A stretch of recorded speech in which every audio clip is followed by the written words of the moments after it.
Would you still buy something if you knew that someone else had to pay the price for it? And not with their money, but with their health, their environment, and sometimes even their life. Every day we make choices about the products that we consume, the foods that we eat, the clothes that we choose to wear, the technology we buy, and the things we bring into our own homes. But we as consumers are at the end part of the process. We simply buy and use the product. We really only see the logo, the packaging, and the price of it. We rarely see everything that has happened for that product to get there though. The labor that was required, the resources that were extracted, and the environments that ultimately were changed. You know, the companies that shape our world weren't always these massive corporations that they are now. They started with something much simpler than that. A resource, a business, and ultimately a pursuit of power. Before these modern corporations existed, businesses were usually much smaller and more connected to the person who created them. The person owned a business, he controlled the operation, and he was ultimately much closer to the consequences of his actions. But throughout time and the Industrial Revolution, things changed the scale of what was actually possible. Now, controlling these resources on a massive scale could create fortunes like no one had ever seen before.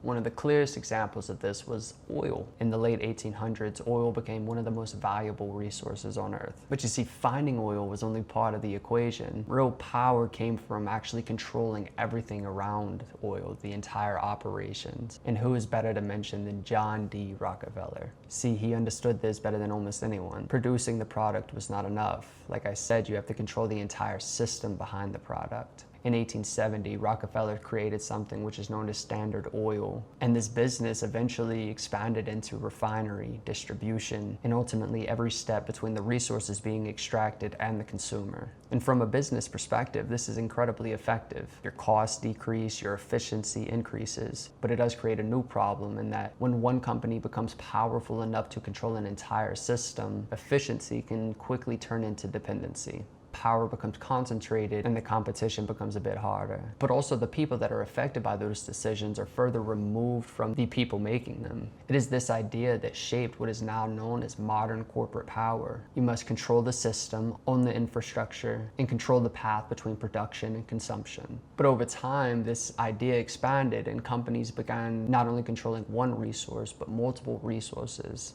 Instead of just creating one product, companies began acquiring hundreds of different brands. Brands that on surface value appear separate, they appear competitive with one another, but it's often led back to the same parent company. You know, a consumer is going to see the brand, whereas a company sees an entire system.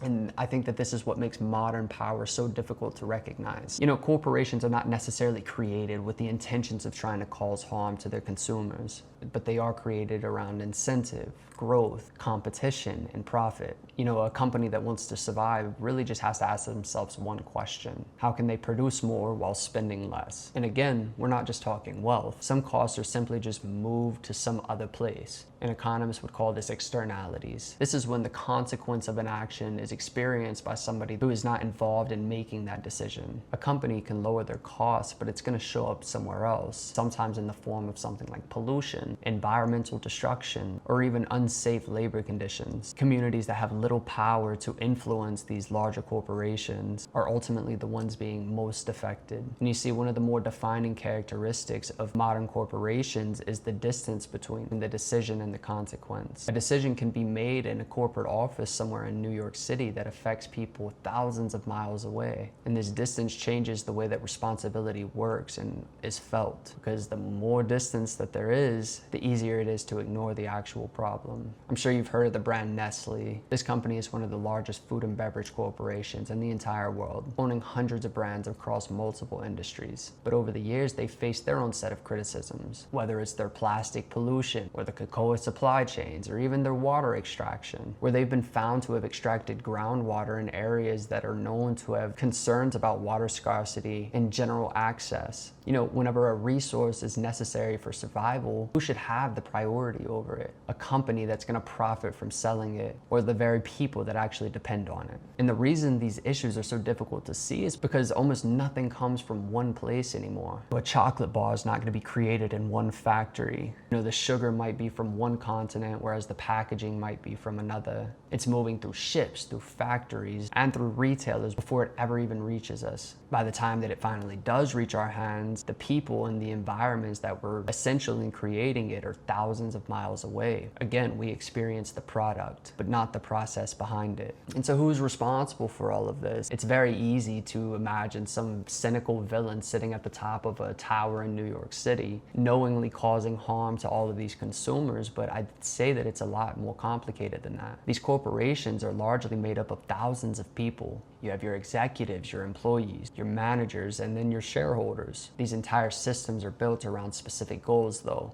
The problem isn't that a corporation just wants to knowingly cause harm. It's that the thousands that make up a corporation can believe that they're simply doing their job. When profitability becomes the main measurement of your success, decisions are naturally going to move to whatever increases your profit. So what's the solution? Should we stop buying from the companies? Should we only be supporting like small businesses, these ethical alternatives? And I'd say, I don't know. Our entire lives are built upon these systems. The phones we use, the clothes that we wear, and the foods that we eat. Almost everything connects back to this global network of companies and resources and labor. And if you were to attempt to completely separate yourself from this, it would mean largely separating yourself from the modern world entirely. I don't think the goal is to try to pretend that we can escape this. I think the goal is to recognize and understand the systems that we already live inside.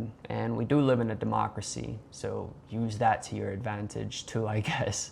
But sometimes the most dangerous systems that we would ever encounter aren't always the ones that look evil. Sometimes they're the ones that are so normalized that we stop questioning them. Their logo becomes a familiar face, their product becomes an ordinary feature on your shelf, and the consequences become too distant to see. And somewhere along the way, we stop asking the question that matters most: who paid the real price for what we bought?